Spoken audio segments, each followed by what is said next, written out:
దుండిగల్లో అత్యంత కిరాతకంగా హతమార్చినటువంటి స్వాతి కుమారుడు మనతో పాటు ఉన్నాడు. నీ పేరేంటి నాన్న? హర్షవర్ధన్. ఏం జరిగింది? అమ్మని ఎవరు చంపారు తెలుసా?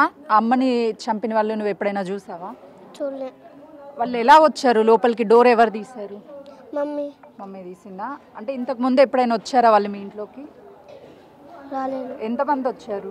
ఇద్దరు వచ్చారా? అంటే వాళ్ళ చేతుల్లో కత్తులు కానీ ఏమన్నా ఉన్నాయా? ఎక్కడి నుంచి తీసుకొచ్చారు కత్తి? వాళ్ళ ఇంట్లోకి. ఎన్ని కత్తులు తీసుకొచ్చారు? ఒకటే తీసుకొచ్చారా? అంటే చంపేటువంటి టైంలో నువ్వు అరిసావా అమ్మని చంపొద్దు అని?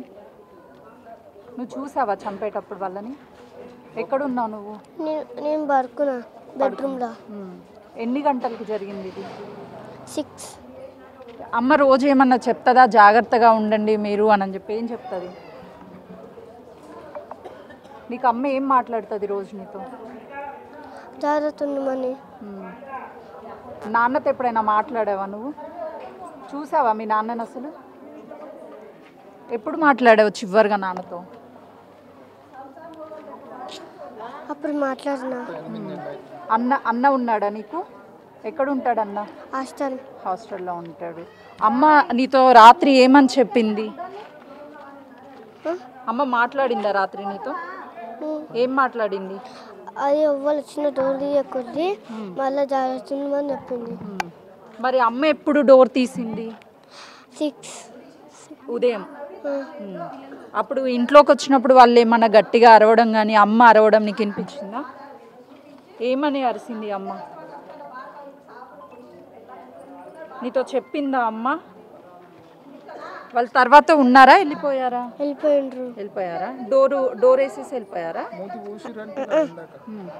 గొంతు కోసి అది సస్పెండ్ తర్వాత వెళ్ళిపోయిండ్రు. నువ్వు అప్పటికి చూసావా వాళ్ళని? చూసావా? వాళ్ళని గుర్తుపడతావా? నీ మీద ఏమన్నా చేయి చేసుకోవడం నిన్ను కొట్టడం ఏమన్నా చేశారా? ఏం చేయలేదా? అన్నయ్యకి తెలుసా అమ్మకి ఇలా అయిందని? తెలియదా?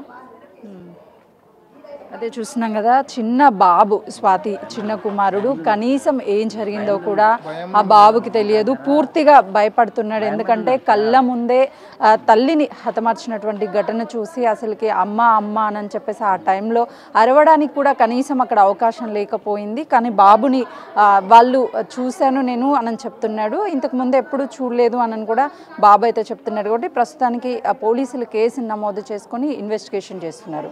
కెమెరామెన్ వినోద్తో సుజాత, దుండిగల్.